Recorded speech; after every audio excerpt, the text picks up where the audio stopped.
안녕하세요. 웹미디어 콘텐츠과 3학년 학생들하고 1년 동안 스마트 문화의 콘텐츠 제작을 함께 공부할 신지선 선생님입니다. 네, 여러분들이 지금 치고 있을 박수를 대신 한번 쳐봤어요. 네. 자, 여러분들 1학기에는 우리가 UI 디자인이라는 큰 툴로요. UI 정보 구조를 설계하는 방법, 그리고 워크플로우를 제작하는 방법, 그리고 내비게이션을 설계하는 방법에 대해서 알아볼 거예요. 2학기에는 디바이스 최적화라는 주제로 우리가 여러분들 작년 2학년 때죠? 2학년 2학기 때 유니티 3D를 활용한 증강현실 앱을 한번 제작해 봤는데요. 그렇게 이제 프로토타입을 여러분들이 설계나 뭐 플로우나 이런 것들을 배워가지고 만들었었던 그런 앱을 프로토타입 앱을 테스트하는 계획을 수립한다든지 혹은 앱을 디버깅하고 그다음에 테스트하는, 그리고 이제 완료가 됐다면 앱을 구글 플레이 스토어에 등록하는, 앱 등록하기 과정까지 배워볼 거예요. 먼저 간단하게 우리가 앱을 만드는 과정에서 가장 중요한 부분은 사실 이제 UI 인터페이스인데요. 이 인터페이스가 무엇이냐, 인터페이스가 어떻게 발전해 왔는지. UI 인터페이스, 이게 무슨 말일까요? 자, 여러분들 인터페이스라는 것은요, 컴퓨터와 사람이 서로 대화를 나눌 때 어떤 방식으로 나누느냐에 따라서 형식이 발전되었다고 보시면 돼요. 그래서 먼저 여러분들 도스라고 혹시 들어본 적 있나요? 네, 명령 프롬프트 지금 우리 윈도우에도 있는데요. 커맨드라고 이제 맥에도 있고, 까만 화면에 텍스트를 이용해서, 즉 명령어를 텍스트로 입력하여 조작하는 방식인 CLI, 즉 커맨드 라인 인터페이스라는 방식을 사용을 하다가, 이제 우리가 그래픽적으로 아이콘을 누른다든지, 그 다음에 여러분들이 마우스를 조작해서 그래픽 환경을 기반으로 마우스를 이용해서 아이콘을 터치한다든지 누른다든지 뭐 이런 이제 끌어다 놓는다든지, 이런 환경을 이용하는 방식을 바로 우리가 GUI, 즉 그래픽 유저 인터페이스라고 부릅니다. 현재 우리가 와 있는 시점이죠. 네, 우리가 지금 개발을 할 앱을 만들고 있는 컴퓨터의 환경이 바로 이 GUI 기반으로 컴퓨터와 여러분들이 대화를 해서 앱을 만들어 나갈 수 있게 되는 것입니다. 그 다음에 요즘은 이제 우리가 제스처라 그래가지고 터치나 뭐 이렇게 여러분들 안드로이드 카메라 같은 거 보면 이렇게 손으로 이렇게 밀어서 캡처를 한다든지 뭐 이런 부분들을 사용을 하죠. 즉 사람의 말과 행동으로 기기를 조작하는 인터페이스 방식을 바로 Natural User Interface라고 해서 NUI라고 부르고요. 그 다음에 요즘은 이제 사물 인터넷 발전이 되면서 여러분들의 인공지능 화면, 그다음에 이제 사람의 어떤 인체적인 그런 부분들, 센서 이런 것들을 함께 이제 아우르는 그런 부분들로 인터페이스가 만들어지는, 아마 여러분들 보신 적 있을 거예요. 우리 구글 이 스마트워치, 워치 중에서도 이렇게 플렉서블한 디자인 있잖아요. 진짜 시계를 차는 거 말고, 여러분들 모니터인데, 스크린인데, 스마트폰 스크린인데, 그게 이제 플렉서블하게 화면에 손목에 맞게끔 밴드로 착용한다든지, 혹은 뭐 패치로 뭐 사람의 몸의 일부에 사용을 한다든지, 이런 것들을 사용하는 거 본 적 있죠? 그래서 심장박동수를 뭐 확인해주고 뭐 이런 것들을 하잖아요. 이렇게 우리가 이제 NUI의 어떤 사물 인터넷 기능을 갖춘 것을 바로 우리가 오거닉 유저 인터페이스, 즉 OUI라고 부릅니다. 자, 크게 UI와 UX에 대해서 이제 간단하게 알아보고 넘어가자면요. UI는 유저 인터페이스입니다. 말 그대로 사용자가, 아까 선생님이 말한 것처럼 인간과 컴퓨터 간에 서로 대화를 하는 그런 방식, 즉 상호작용을 위한 인터페이스 매개 환경을 바로 UI라고 부르고요. UX는요, 유저 익스피어런스라고 해서요, 사용자 경험이에요. 쉽고 편하게 사용자가 이 상호작용을 할 수 있도록 돕는 그런 시스템 디자인적인 걸 말하는데요. 우리는 이제 웹미디어 콘텐츠 학과니까 여러분들 동영상, 즉 유튜브 아이콘 아니더라도 우리가 보고 있는 이 사진이 이미지인지 동영상인지 어떻게 알 수 있어요? 네, 맞습니다. 여러분들, 이미지 안쪽에 보면 플레이 버튼이 있다고 하면 우리가 뭔가 동영상이구나, 이거는 동영상으로 재생이 되어 있구나 하는 걸 알 수가 있죠. 즉, 이렇게 사용자가 직관적으로 딱 보자마자 이게 어떤 일을 하는 거구나 라고 알 수 있는 그런 비슷한 그런 아이콘들이나 뭐 아니면 사용자가 이미 경험했던 것 위주의 친숙한 그런 디자인을 한다면 사용자가 어때요? 여러분들이 만든 앱을 쓰기가 더 편리하게 편하다고 느끼겠죠? 네, 이렇게 디자인하는 것을 바로 UX, 유저 익스피리언스라고 하는 것입니다.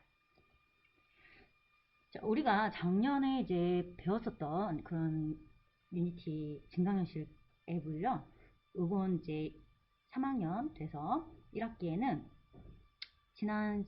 작년에는 이제 증강현실을 배웠다면 올해는 버추얼 리얼리티, 즉 가상현실에 대한 이제 게임을 한번 만들어 보려고 하는데요.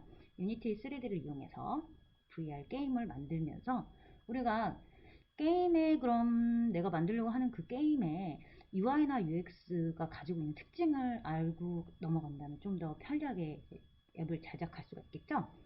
참고가 할 수가 있는데요. 먼저 게임 UI의 특징을 살펴보면요. 게임을 컴퓨터나 스마트폰으로 여러분들이 할 때, 사용자랑 같이 이제 대화를 할 때, 어떠냐면, 이 화면을 보죠. 그죠? 즉, 예를 들면 스토어 같은 데서도 여러분들이 플레이 스토어 가서 게임을 다 다운받진 않잖아요. 여러분들이, 이거 괜찮은데? 라고 하는 생각을 가질 수 있도록. 즉, 사용자 시선을 확 끌어당길 수 있는 그런 그래픽, 화면 감각, 퀄리티, 색채, 이런 것들을 굉장히 유념을 해서 매우 중요한 요소를 차지하고 있기 때문에 이런 시각적 요소를 꼭 잘 고려해서 앱을 만들어야 된다라는 것이 바로 게임 UI의 특징이라고 볼 수가 있습니다. 그러면 유저 익스피리언스인 UX는 어떤 특징을 갖고 있을까요? 네, 사용자가 이제 만들 때 우리가 예를 들면 방탈출 게임을 만드는데 탈출할 방이 없어요. 탈출할 다음 관문이 없어요. 없다든지. 뭐 이렇게 이제 만들면 안 되겠죠. 그죠? 그래서 여러분들이 우리가 이제 뭔가 방탈출 게임 같은 거라든지 혹은 처음 보는 게임을 다운로드 받아서 사용을 할 때는 사용자가 어떤 방향으로 이동해야 되는지 뭐 화살표라든지 뭐 이런 것들로 우리가 표시를 해주기도 하죠. 그래서 우리가 이 게임을 만들 때는요, 게임 앱을 만들 때는 설명이 반드시 필요합니다. 그래서 설명을 할 때는 내가 게임을 개발한 개발자가 설정해둔 어떤 스토리가 있어요. 예.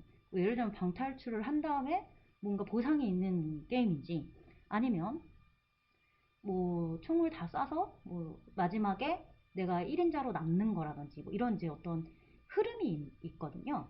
게임의 흐름이 있는데 그냥 계속 총을 쐈는데도 게임이 끝나지 않는다든지 이렇게 뭔가 흐름이 없다, 문맥이 없다라고 하면 그것도 또 곤란하겠죠. 그래서 문맥이나 설명을 반드시 포함해야 하며 그 다음에 게임에서는 아무래도 이런 유저 익스피리언스 디자인에 필요한 부분들은 바로 화려한 어떤 모션이라든지 그 다음에 상호작용을 가지고 있는 인터랙티브한 그런 앱으로 만들어야 된다라는 것들을 고려해야 된다는 거예요.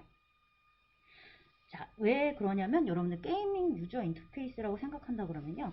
게임은 어때요? 네. 여러분들 목적을 가지고 있잖아요. 보통 게임은. 네. 이게 어떤 내가 FPS 게임인지 아니면은 RPG 게임인지 그 다음에 정보를 또 많이 갖고 있어요. 게임은. 그래서 게임들에 퍼져 있는 많은 정보들. 내가 이 화면에서는 어떤 걸 눌러야 어떤 퀘스트를 해결하고 어떻게 이 보상을 받아서 이 보상을 어떻게 전환할 수 있고 뭐 이런 것들을 이제 알아야 되는데 그런 것들을 지금까지 배웠던 게임 UX UI의 특징에 맞추어서 정보를 나열해서 구조를 맞춰줄 수 있으면 좋겠죠. 그리고 게임은 여러분이 계속해서 변화하고 있고 또 이 게임은 특정한 형식에 얽매이지 않아요. 그래서 자유로운 여러분들의 아이디어를 가지고 이런 게임을 개발하다 보니 UX, UI가 굉장히 많이 변하고 있습니다. 그래서 변화하는 그런 트렌드라든지 이런 것들을 빨리빨리 익혀서 한 명이라도 더 내가 만든 게임 앱을 다운로드 받을 수 있도록 그렇게 설계하고 그렇게 디자인하는 것이 이제 좋은 방법이다라고 할 수가 있습니다. 또한 실시간으로 게임은 내가 게임을 막 하고 있는데 스마트폰으로 게임을 하고 있는데 갑자기 네트워크가 느리다는 이유로 다리 위나 철로 위를 지나가가지고 게임이 끊긴다든지 그럼 굉장히 곤란하겠죠. 네, 그래서 이런 게임은 이런 실시간적으로 대응할 수 있는 사용자 그런 스마트 기기가 같이 대응할 수 있는 그러한 이제 특성을 가지도록 우리가 설계를 해야 된다는 것도 잊지 않으셔야 돼요. 자, 우리가 이렇게 UI, UX에 대해서 이제 간단하게 좀 알아봤고요. 이제 UI 디자인의 첫 번째 시간인 UI 정보 설계를 구성하는 방법에 대해서 한번 알아볼 건데요. 여러분들이 사실은 2학년 때 이 정보 설계라든지 UI 정보 구조를 설계하는 4가지 과정을 사실 해봤어요. 네, 해봤는데 이제 여러분들이 해보고 그 다음에 우리가 증강현실 앱을 만든 다음에 다시 돌아와서 그걸 만들어 보라고 했을 때 여러분들 어때야 될까요? 그쵸? 지금까지 우리가 이론적으로 배웠던 그런 내용들, 즉 내가 게임 UI UX에서는 어떤 부분들을 좀 더 고려해야 되고, 그 다음에 우리가 정보를 설계해서 어떤 앱을 하나 만들 때 그 정보 설계의 핵심이 뭐냐, 요소가 필요 요소가 뭐냐, 그랬을 때 3가지를 크게 들 수가 있죠. 사용자와 컨텐츠와 맥락, 이렇게 3가지가 있을 수 있어요. 자, 앞서서 선생님이 사례로 들었던 것처럼 여러분들이 어떤 게임이나 어떤 앱을 만들 때 사용자 입장에서 이해를 한다든지 사용자 편의성 혹은 컨텐츠 내용에 충실한지, 그 다음에 맥락, 즉 이 앱의 흐름에 맞춰서 지금 진행이 되고 있는지, 내가 설계한 의도대로 설계가 되고 있는지, 이런 것들을 여러분들이 구성 요소로서 이런 핵심 사항을 잘 챙기면 될 것 같습니다. 자, 정보 설계 구성에서 여러분들 우리가 구성 요소를 보면요, 이런 구성 요소를 나열하는 방법을 크게 3가지로 나눌 수가 있어요. 그래서 조직화 시스템 하는 방법하고요. 조직화 시스템은 보통 계층 구조로 나타내는 걸 말해요. 여러분들 지금 앞에 화면에 보이는 이제 친구의 그 앱 디자인, 기획한, 설계한 것을 보면요, 지금 오른쪽에 이렇게 위에서 어떤 메뉴로 흘러내리는 그런 이제 조직도 형태로 계층 구조로 지금 이루어져 있는 걸 볼 수가 있죠. 네, 이런 이제 조직화 시스템을 이용해서 만들 수도 있고요. 그 다음에 2번째로는 정보 설계의 구성 요소를 나열할 때 레이블링 시스템을 사용할 수가 있어요. 레이블링 시스템이란 건 뭐냐면, 바로 레이블이라는 건 여러분들이 흔히 쉽게 생각했을 때 단축, 버튼 이런 것들을 말하면 돼요. 지금 보면 앞에 있는 이제 친구의 그 설계 화면을 보면은 그 왼쪽에 있는 그 모바일 화면의 오른쪽 하단이죠. 오른쪽 하단에 보면 더보기라는 버튼을 딱 기입해 줬어요. 그럼으로써 어때요? 레이블, 즉 버튼만 딱 보고도 내가 알아볼 수가 있죠. 네, 이 구성이 어떻게 되는지, 여기에 정보가 뭔가 더 들어있구나, 이렇게 알 수가 있잖아요. 네, 이렇게 이제 디자인하는 것이 바로 이제 우리가 정보 UI를 구성하는데 필요로 하는 방법이고요. 그 다음에 이 친구도 지금 보면은 아이콘이라든지 그 다음에 계층적인 구조를 이제 왼쪽에 이제 레이블 시스템으로 또 나열도 해줬어요. 자, 그리고 우리가 정보 설계 구성 요소의 3번째로는요, 내비게이션 시스템 방법을 사용할 수가 있는데요. 이 내비게이션 시스템으로 구성한다는 내용은요, 바로 우리가 알고 있는 그 내비게이션을 찾아가죠. 그죠? 네, 맞습니다. 여러분들이 이 앱을 실행시켰을 때 이 앱의 메뉴라든지 요소가 어디로 흘러가고 있는지를 그 흐름을 한눈에 알아볼 수 있도록 만들어준 것, 구성해준 것을 바로 내비게이션 시스템이라고 해요. 그래서 앞에 화면에 보이는 그 메인이라는 집 모양의 버튼을 보면은 버튼으로부터 화살표가 쭉 이어져서 어떻게 돼 있나요? 네, 지금 이렇게 화살표가 이렇게 이어져서 여기 이 진짜 메뉴 버튼, 즉 메인 버튼, 홈 버튼 이렇게 지금 이동을 하고 있는 걸 볼 수가 있죠. 즉 이렇게 이런 흐름. 네. 아, 내가 이 버튼 누르면 어디로 가야 되고 어떤 흐름대로 얘가 문맥으로 이어지고 있구나. 이런 것들을 이제 구성력으로 구성한 그런 좋은 사례라고 볼 수가 있어요. 네, 이 친구도 마찬가지죠. 여러분들이 이게 바로 여기 안에서 조직화 시스템으로 표현한 부분은 어디고, 그 다음에 레이블링 시스템으로 표현한 부분은 어디고, 내비게이션 시스템으로 표현한 부분은 어딘지 여러분들이 한번 거꾸로 내가 제작하는 것이 어렵다면 반대로 이제 한번 파악을 해본 다음에 해봄으로써 여러분들이 나중에 이 설계를 더 충실히 할 수 있도록 해보면 좋겠죠. 자, 이러한 UI 구조 사례로요, 여러분들 어디서 많이 봤죠? 네. 꿈의 정원인데요. 이 꿈의 정원 앱의 구조가, UI 구조가 UI, 즉 화면 인터페이스 구조가 어떻게 되어 있는지 한번 볼게요. 자, 오른쪽에 보면 계층 구조로 지금 조직화 시스템으로 구성한 걸 볼 수가 있죠. 메인 화면에서 보니까 두 가지가 있네요. 자, 플레이랑 페이스북으로 연결하는 것이 있는데요. 자, 그 다음으로 한번 가볼까요? 그러면 플레이 화면에 뭐가 있어요? 네, 구매하는 것과 설정. 오른쪽 위에 있는 톱니바퀴 모양의 설정. 그 다음에 페이스북 연동. 그리고 퀘스트 왼쪽 하단에 보시면 이제 퀘스트가 있죠.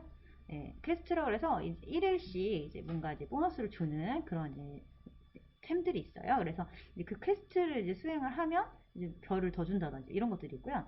그 다음에 정원을 꾸미려면 이제 정원뿐만 아니라 집이나 가구나 뭐 이런 것들을 꾸미려면 이 꿈의 정원에서는 그 블록을 맞추는 퍼즐 맞추는 게임을 해야 되죠. 그쵸? 게임을 해야지만 이제 별을나 이제 그런 코인을 얻을 수가 있거든요.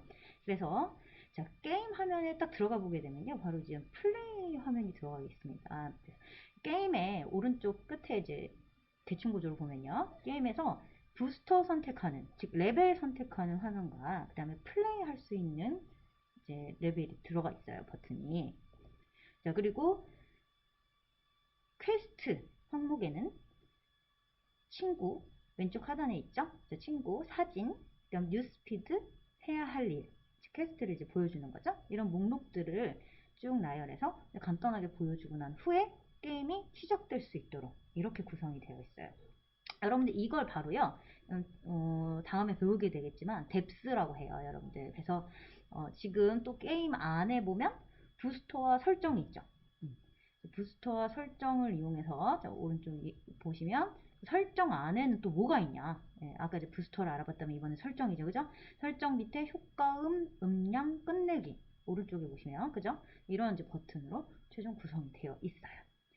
자, 이러한 이제 메뉴 설계 구성도를 만드는 게 되게 중요한 이유는 이 정보구조, UI 정보구조 설계 과정에서 이 뎁스를 몇 단계를 찾아 들어가느냐에 따라서 프로젝트의 규모가 변동될 가능성이 굉장히 높습니다. 그래서 여러분들이 뎁스라는 개념은 이제 차후에 배우게 될 텐데 지금 딱 보기에도 예, 우리가 메인 페이지에서 이런 이제 버튼 한번 이동했고요, 그죠? 그 안에서 뎁스를 또 이동했고 그 안에서 또 뎁스를 이동하는 예, 이런 이제 구조를 우리가 그려서 좀 단축할 건 단축하고 필요한 건 필요한 대로 늘려서 제공을 해서 정보를 구성해야 된다라는 것을 여러분들이 기억을 해주시면 되겠습니다. 네, 잠시 쉬었다가요. 다음 시간에는 우리가 지난 시간에 2학년이죠. 2학년 때, 지난 시간이 아니라 2학년 때 배웠던 여러분들 그 앱, 증강현실 앱 만드는 과정을 한 번 더 검토를 해보고요. 그 안에서 내가 UI, UX 부분에서 미흡한 점이 없었는지 확인하고 복습하는 과정을 한번 거친 후에 그 다음에 VR 게임을 만드는 과정으로 넘어가도록 하겠습니다.